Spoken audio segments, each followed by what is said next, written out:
Metabolism क्या है? ऐसे देखोगे तो मेटाबॉलिज्म ह्यूमन बीइंग में देखा जा रहा है, तो मेटाबॉलिज्म मतलब क्या होता है? All the chemical reactions happening in a body, उसको मेटाबॉलिज्म बोलते हैं। तो मेटाबॉलिज्म एक तरह का डिफाइनिंग फीचर है अगर वो बॉडी के अंदर केमिकल रिएक्शंस हो रहे हैं। लेकिन टेस्ट ट्यूब बेबी में क्या होता है? टेस्ट ट्यूब में रिएक्शन होता है, तो जब टेस्ट ट्यूब में रिएक्शन होगा तो वो मेटाबॉलिज्म नहीं कहलाएगा, डिफाइनिंग नहीं कहलाएगा, क्योंकि वो तो लिविंग बॉडी के आउटसाइड हो रहा है। तो लिविंग बॉडी के अगर अंदर हो रहा है तो मेटाबॉलिज्म डिफाइनिंग फीचर है, अगर बाहर हो रहा है तो नहीं है। क्योंकि जितने भी लिविंग ऑर्गेनिज्म होंगे ना, वो कम से कम एक सेल से तो बने ही होंगे, समझ आया? अगर उसमें एक सेल भी नहीं है तो मतलब कि वो लिविंग ऑर्गेनिज्म नहीं है। जैसे अमीबा सिंगल सेल ऑर्गेनिज्म है, मतलब उसमें एक ही सेल है, वो लिविंग ऑर्गेनिज्म का फीचर है।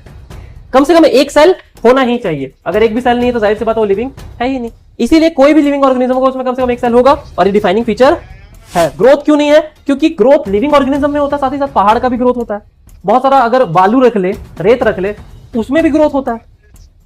एग्जैक्टली उसके बाद रिप्रोडक्शन क्या होता है? रिप्रोडक्शन डिफाइनिंग फीचर हो सकता था, लेकिन जैसे म्यूल्स होते हैं, जैसे खच्चर बोलते हैं इसको, वो क्या होता है? जो हॉर्स होती है, हॉर्स लेडी होती है, और जो डोंकी होता है वो मेल होता है। अब उन दोनों का एक बच्चा होता है जिसको हम लोग क्या बोल देते हैं? म्यूल। इसको खच्चर बोलते हैं, बहुत काम कराते हैं इससे, थकता नहीं है इतना काम। बट ये क्या करता है? ये रिप्रोडक्शन करना नहीं जानता, ये रिप्रोडक्शन नहीं कर पाता। तो इसका मतलब रिप्रोडक्शन अगर होता तो ये नहीं कर पा रहा है, इसलिए इसको डिफाइनिंग फीचर नहीं बोला गया। चलिए देखते हैं नेक्स्ट। अलग अलग फीचर्स देखे थे हम लोग, ठीक है? तो पहला फीचर क्या था हमारा? ग्रोथ। ग्रोथ था क्या? ग्रोथ डिफाइनिंग फीचर था? नहीं था। क्यों नहीं था? क्योंकि ये नॉन लिविंग ऑर्गेनिज्म में भी होता है, तो ये डिफाइनिंग फीचर जो था ग्रोथ नहीं था। सेकंड फीचर था क्या हमारा? रिप्रोडक्शन।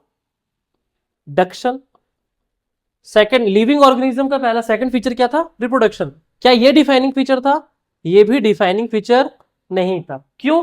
क्योंकि ऐसे बहुत सारे लिविंग ऑर्गेनिज्म है, जैसे क्या मैंने किसके बारे में बताया था? म्यूल के बारे में बताया था। म्यूल जो क्या होता है? जो घोड़ा होता है, घोड़ा नहीं होती, ये घोड़ी होती है। घोड़ा जो इसमें होता है, ये मतलब जो घोड़ी होती है वो फीमेल होती है, और जो डोंकी होता है वो मेल होता है, ठीक है? ये फीमेल होती है और ये मेल होता है। इन दोनों के बच्चे को हम लोग क्या कहते हैं? म्यूल। और ये जो म्यूल होता है ना, ये बच्चे पैदा नहीं कर सकता, मतलब कि ये स्टराइल होता है। क्या होता है? स्टराइल होता है, समझे? तीसरा रिप्रोडक्शन ये हो गया। उसके बाद तो रिप्रोडक्शन भी कैसा फीचर है? डिफाइनिंग फीचर नहीं है। क्यों? क्योंकि सारे लिविंग ऑर्गेनिज्म, जैसे म्यूल हो गया, ऐसे बहुत सारे कपल्स हो गए, ऐसे बहुत सारे मेल हो गए जो क्या कर सकते हैं? बच्चे पैदा नहीं कर सकते। थर्ड फीचर हमारा क्या था? मेटाबॉलिज्म। क्या था? मेटाबॉलिज्म। ये कैसा फीचर था? ये था डिफाइनिंग फीचर। ये डिफाइनिंग फीचर था मेटाबॉलिज्म। मेटाबॉलिज्म कहने का मतलब जितना भी बॉडी में हमारे केमिकल रिएक्शंस हो रहे हैं, आंसू निकल रहा है, लार निकल रहा है, गुस्सा आ रहा है, हंसी आ रहा है, जितना भी तरह का खाना डाइजेस्ट हो रहा है, उसके बाद बीमारी हो रहा है, तो ये जितने भी तरह के क्या है, जितने भी तरह के ये फीचर है, जितने भी तरह के ये केमिकल रिएक्शन है, उसको हम लोग क्या बोल देते हैं? मेटाबॉलिज्म। ये कैसा फीचर है? ये डिफाइनिंग फीचर है। जितने भी लिविंग ऑर्गेनिज्म होंगे ना, उसमें ये मेटाबॉलिज्म होगा, लेकिन नॉन लिविंग ऑर्गेनिज्म में मेटाबॉलिज्म नहीं होगा, ठीक है? फोर्थ क्या था? Cellular organisation. सेलुलर ऑर्गेनाइजेशन मतलब आपको बताया था सेल के बारे में कि कितने तरह के सेल होते हैं। देखिए उसमें दो तरह के सेल के बारे में बताए थे। एक सेल क्या था? एक था यूनिसेलुलर, और सेकंड था मल्टीसेलुलर। यूनिसेलुलर मतलब होता है क्या? यूनि मतलब एक, और सेल मतलब सेल जिसका सिर्फ एक सेल है, उसको हम लोग क्या बोलेंगे? यूनिसेलुलर। जिसके बहुत सारे सेल्स है। यूनिसेलुलर का एग्जांपल क्या था? अमीबा, ठीक है? अमीबा यूनिसेलुलर ऑर्गेनिज्म था। मल्टीसेलुलर का वो क्या है? मल्टीसेलुलर में ह्यूमंस आ जाएंगे या फिर सारे एनिमल्स आ जाएंगे। ये एनिमल्स कैसे होते हैं? मल्टीसेलुलर मतलब उनमें एक से ज्यादा सेल्स होंगे, और अमीबा जैसे हो गए, इसमें कैसे सेल्स हो गए, सिर्फ एक ही सेल है इसलिए उसको बोल दिए यूनिसेलुलर। ये जो यूनिसेलुलर है ये भी एक तरह का डिफाइनिंग फीचर है, मतलब कि जितने भी लिविंग ऑर्गेनिजम्स होंगे, जितने भी लिविंग ऑर्गेनिजम्स होंगे सबका क्या होगा, सेल होगा। ठीक है। पांचवा, आज हमें देखना है क्या, कॉन्शियसनेस। कॉन्शियसनेस, अब कॉन्शियसनेस क्या होता है उसके बारे में थोड़ा लिखिए। कॉन्शियसनेस किसे कहते हैं,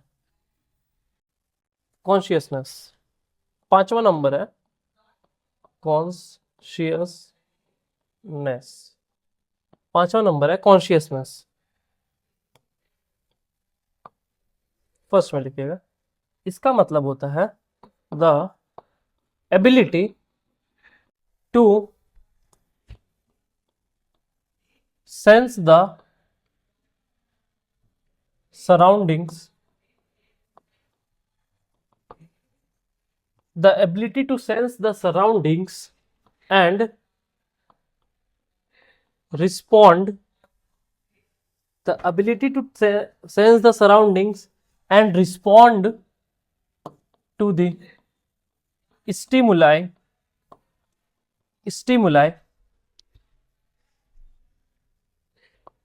is called consciousness, is called consciousness।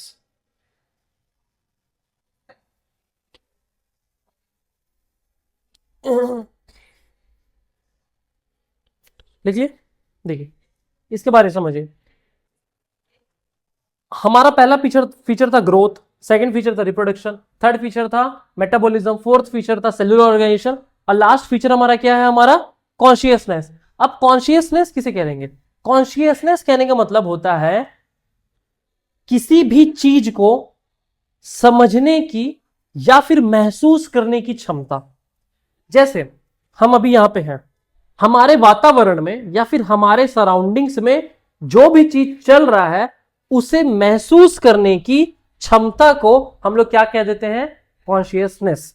अब जैसे हम लोग यहां अभी हमारे सराउंडिंग में क्या चल रहा है, क्लास चल रहा है, आवाज आ रहा है, मतलब हमारा बॉडी कैसा है, कॉन्शियस है। कॉन्शियसनेस है तभी हमें आवाज आ रहा है, कॉन्शियसनेस है तभी दिखाई दे रहा है, कॉन्शियसनेस है तभी गर्मी लग रहा है, कॉन्शियसनेस है तभी ठंडा लग रहा है। तो मतलब कि किसी भी तरह के कॉन्शियसनेस को, मतलब किसी भी तरह के सेंस को, किसी भी तरह के सेंस को महसूस करने की क्षमता को हम लोग क्या कह देते हैं, कॉन्शियसनेस, जो हमारे सराउंडिंग में हो रहा है। And respond to the stimuli is called consciousness. और साथ ही साथ स्टिमुलाई मतलब होता है किसी भी फीलिंग, जैसे कोई टच किया, अब मैं किसी को चिमटी काटूंगा तो वो अपना हाथ हटाएगा ही, तो मतलब मैंने क्या किया, स्टिमुलाई, जैसे टच एक स्टिमुलाई हो गया, टचिंग एक स्टिमुलाई हो गया। जैसे कुछ बहुत गंदा देख लेते हैं, अब जैसे देखे गंदा तो हम लोग आंख वाँख इधर दूर कर लेते हैं, तो मतलब कि हम देखें तो हमको क्या हो रहा है, स्टिमुलाई हमको मिला, हमने क्या किया, उसको रिएक्शन दिया। कोई हमें चिमटी काटा, हमने क्या किया, टच किया, तो हमने उसको रिएक्शन दिया, तो वही बोल रहा है कि उसको रिस्पॉन्ड किया। तो वही बोल रहा है किसी भी तरह के स्टिमुलाई को रिस्पॉन्ड करना और साथ ही साथ अपने सराउंडिंग में हो रहे जो भी चीज हो रहा है उसको सेंस करना, उसको महसूस करना, क्या कहलाता है, कॉन्शियसनेस। समझ आया? तो कॉन्शियसनेस एक हमारी बॉडी की एक ऐसी क्षमता है जो क्या, जिससे वो क्या करता है, हमारे आसपास जो इन्वायरमेंट में जो भी चीज हो रहा है उसको क्या करता है, उसको महसूस करता है। और साथ ही साथ जो भी स्टिमुलाई आ रहे हैं हमारे पास, जैसे मैं बहुत ज्यादा आपके आंख में ऐसे लाइट मार दूं तो आप दूर जाइएगा, तो मतलब कि जो भी स्टिमुलाई आपको मिल रहा है, स्टिमुलाई मतलब हो सकता है टच हो सकता है, लाइट हो सकता है, एटसेट्रा, साउंड हो सकता है, बहुत सारी चीजें। मैं आपके कान के सामने आकर के बहुत ज्यादा वो बजा दूं, क्या बोलते हैं, स्पीकर बजा दूं, तो आप दूर भागिएगा। तो इसका मतलब यह है कि मैंने जो भी आपको स्टिमुलाई मैं दे रहा हूं, स्टिमुलाई मैं जो भी आपको दे रहा हूं टच के तौर पे या फिर लाइट के तौर पे या साउंड के तौर पे, आप उसको क्या कर रहे हो, रिस्पॉन्ड कर रहे हो। तो वही बोला जाता है कि consciousness is the ability to sense the surroundings and respond to the stimuli is called consciousness. समझ में आ गया? इसको लिख लिया पूरा, ठीक है। तो कॉन्शियसनेस किसे कहेंगे? कॉन्शियसनेस हमारा एक ऐसा बॉडी का क्षमता है जिससे वो क्या करता है, आसपास के वातावरण को क्या करता है, रिस्पॉन्ड करता है या समझता है, महसूस करता है। यहां तक क्लियर है? चलिए, ऑल ऑर्गेनिजम्स लिखिए, all organisms, all organisms, organisms लिख देते हैं यहां पर, all organisms, all organisms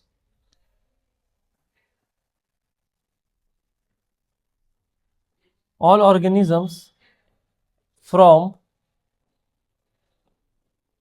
bacteria to animals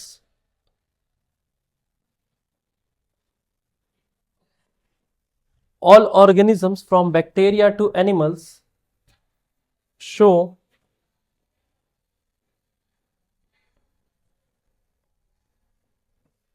consciousness.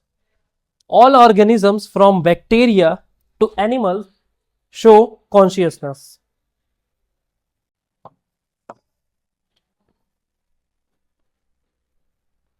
Plants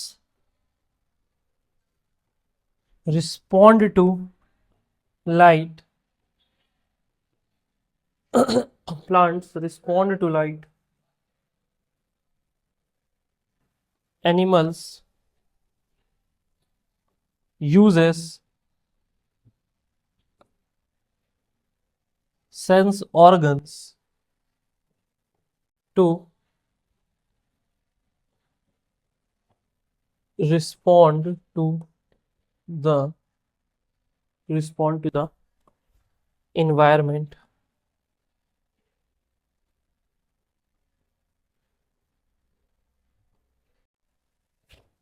Next question.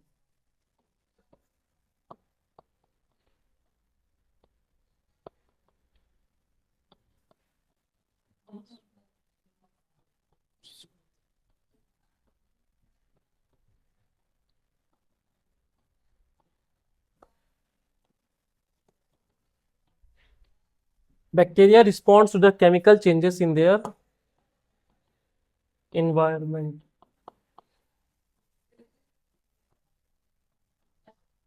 In their environment. उसके इन्वायरमेंट पे बैक्टीरिया के जो भी केमिकल चेंजेस हो रहा है, गर्मी हो रहा है, सर्दी हो रहा है, बैक्टीरिया उसको रिस्पॉन्ड करता है। तो देखो यहां पे क्या है, लिख लीजिए पहले।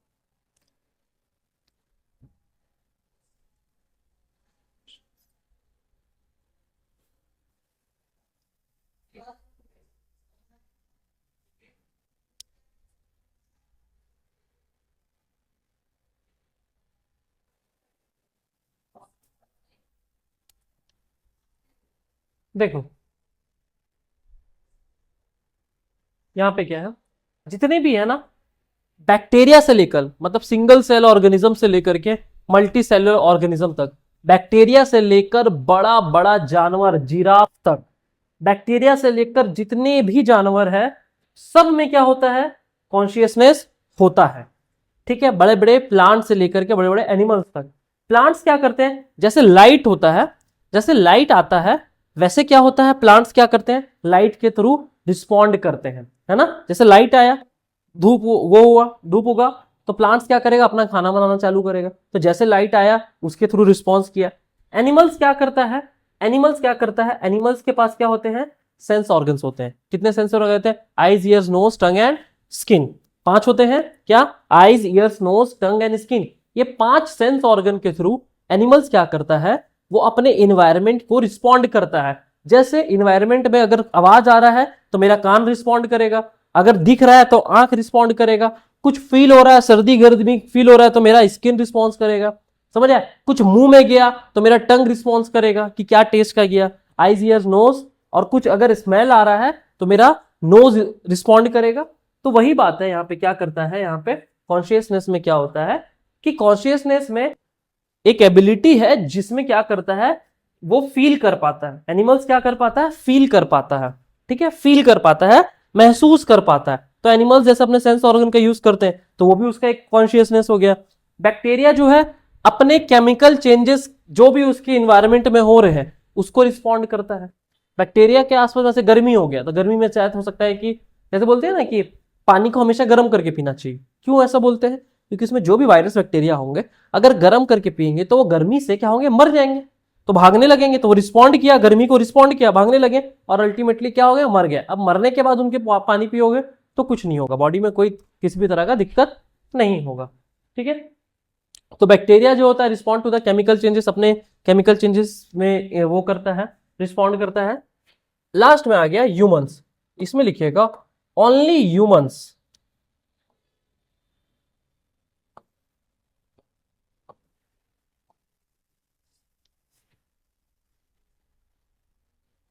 only humans only humans are self conscious.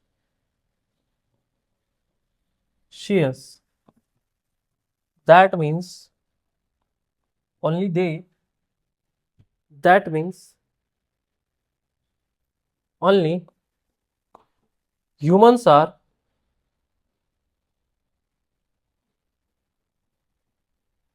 or aware of their own existence. Only humans are aware of their own existence.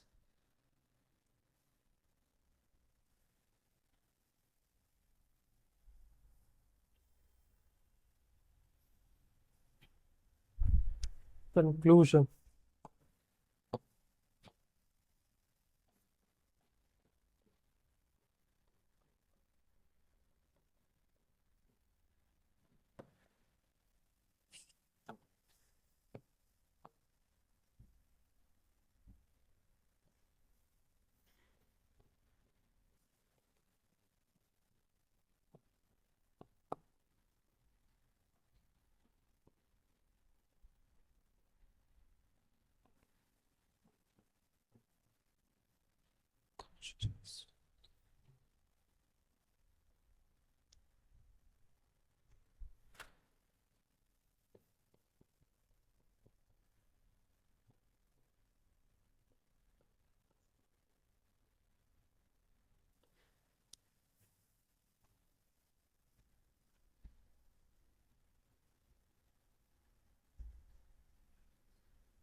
देखिए, समझिए, अब इतने सारे प्लांट्स हैं, इतने सारे एनिमल्स हैं, लेकिन इतने सारे प्लांट्स, इतने एनिमल्स में सिर्फ एक ह्यूमन ही है, हम ही हैं जिसको पता है कि वो कॉन्शियस है, जिसको पता है कि उसका eyes, ears, nose, tongue and skin काम कर रहा है, जिसको पता है कि वो सेल्फ अवेयर है अपने बारे में, जिसको पता है कि वो जी रहे हैं। सिर्फ हम ही को पता है, बाकी किसी को नहीं पता। जितने भी दूसरे डिफरेंट प्लांट्स है, दूसरे एनिमल्स है, किसी को नहीं पता कि वो जी रहे हैं कि क्या कर रहे हैं। उनको ये पता है कि उनको खाना चाहिए, बात खत्म। सिर्फ ह्यूमन को ही पता है, ह्यूमन ही सेल्फ अवेयर है, सेल्फ कॉन्शियस है कि उनका एग्जिस्टेंस है, इस दुनिया में वो एग्जिस्ट करते हैं, दुनिया बहुत बड़ा है। ये सब सिर्फ ह्यूमन को ही पता है, बाकी दूसरे जानवर या फिर प्लांट्स ये सब सोचते नहीं, इमेजिन नहीं कर पाते। समझा? सिर्फ ह्यूमन को ही पता है। इसीलिए ऐसा माना जाता है कि ये जो कॉन्शियसनेस है ना, ये जो कॉन्शियसनेस है, ये एक क्या है, ये एक तरह का डिफाइनिंग फीचर है, क्योंकि सारे के सारे लिविंग ऑर्गेनिज्म में क्या होगा, कॉन्शियसनेस होगा। लेकिन सेल्फ कॉन्शियस किस में होगा, सिर्फ और सिर्फ ह्यूमन में होगा। सेल्फ कॉन्शियस मतलब कि मुझे पता है कि दुनिया क्या है, कैसा है, मेरे कौन से सेंस ऑर्गन काम कर रहे हैं, लेकिन बाकी कुत्ता बिल्ली ये सबको कुछ नहीं पता, वो लोग सिर्फ जी रहे हैं क्या करने के लिए, खाना खाने के लिए और रिप्रोडक्शन, अपना फैमिली बड़ा करने के लिए। समझे? यही है। तो कॉन्शियसनेस क्या है? Consciousness is the defining feature of all living organisms. तो अब बताइए हमने कितना डिफाइनिंग फीचर्स पढ़ा? चलिए इसमें देखते हैं।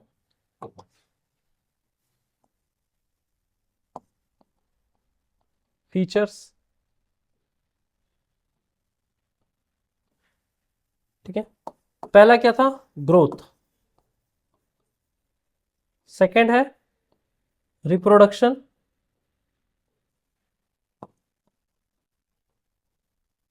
थर्ड है मेटाबॉलिज्म। फोर्थ है सेलुलर ऑर्गेनाइजेशन।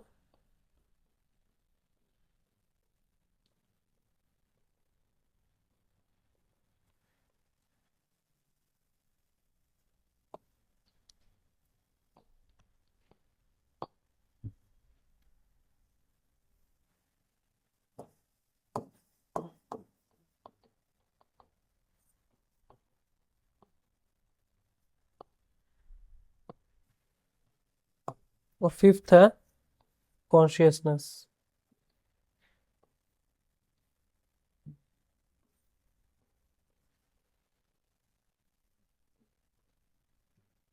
कॉन्शियसनेस।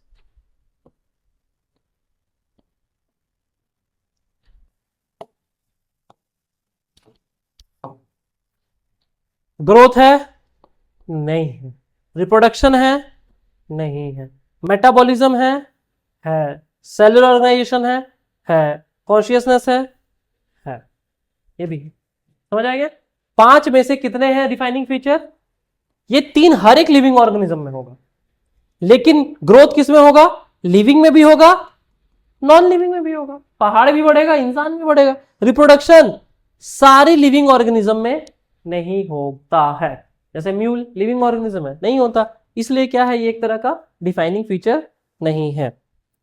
समझ आ गया? ठीक है। हम्म, ये हो गया। इसमें लिख लीजिएगा। स्टार्ट करते हैं।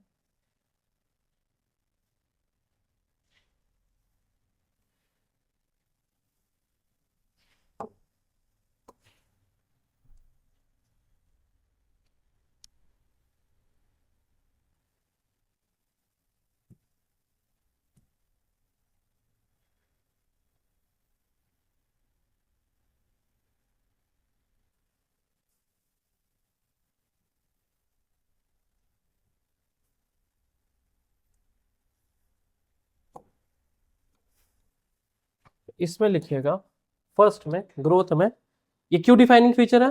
बिकॉज बिकॉज अच्छा ऐसे मत लिखिए, थोड़ी हम बता रहे हैं ऐसे लिखिए। तो फर्स्ट में नीचे लिखिएगा growth.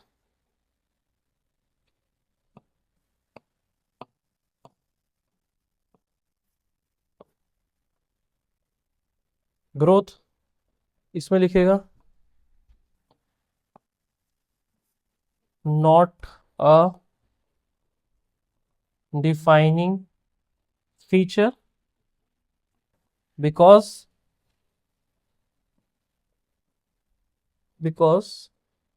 Non living organisms can non-living organism can also grow.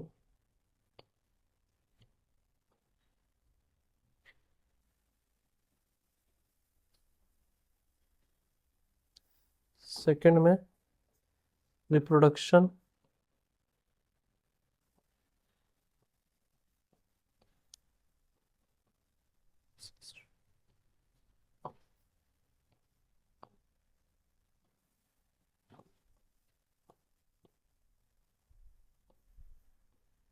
not a defining feature not a defining feature because not a defining feature because mules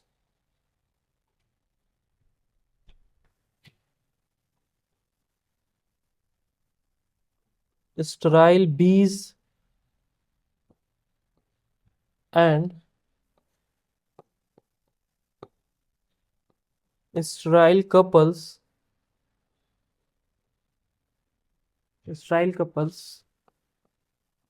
cannot reproduce.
समझ आ रहा है कुछ अंशु?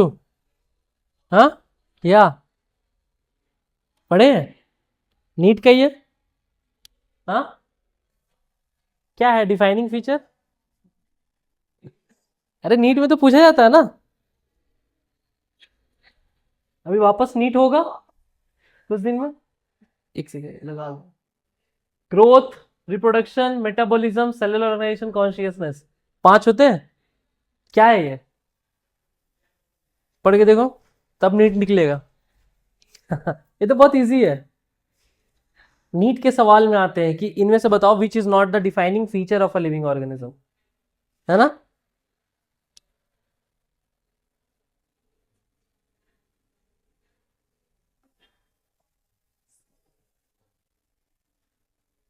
ग्रोथ होता है, वेरी गुड। इसीलिए ग्रोथ क्या living defining feature नहीं है? रिप्रोडक्शन डिफाइनिंग फीचर है या नहीं? होते हैं, वेरी गुड। ये म्यूल्स वगैरह होते हैं या स्टेराइल बीज होते हैं या ऐसे स्टेराइल कपल्स होते हैं जो क्या होते हैं, रिप्रोडक्शन नहीं कर पाते। मेटाबॉलिज्म है, बट इसमें है भी नहीं भी है। अब यहां से नीट सवाल करेगा, क्या सवाल करेगा? क्योंकि हम नीट का क्वेश्चन देखते रहते हैं, 11-12 से ही पूछता है मैक्सिमम, तो उसमें देखते रहते। मेटाबॉलिज्म क्या है? ऐसे देखोगे तो मेटाबॉलिज्म ह्यूमन बीइंग में देखा जा रहा है। तो मेटाबॉलिज्म मतलब क्या होता है? All the chemical reactions happening in a body, उसको मेटाबॉलिज्म बोलते हैं।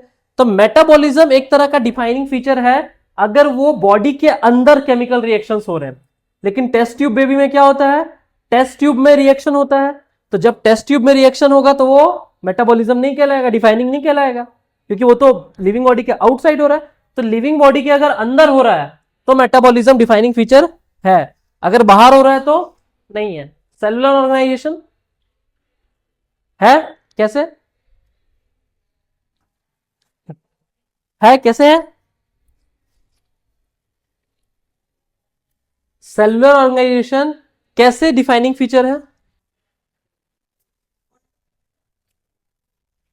लिविंग ऑर्गेनिज्म का, क्योंकि जितने भी लिविंग ऑर्गेनिज्म होंगे ना वो कम से कम एक सेल से तो बने ही होंगे।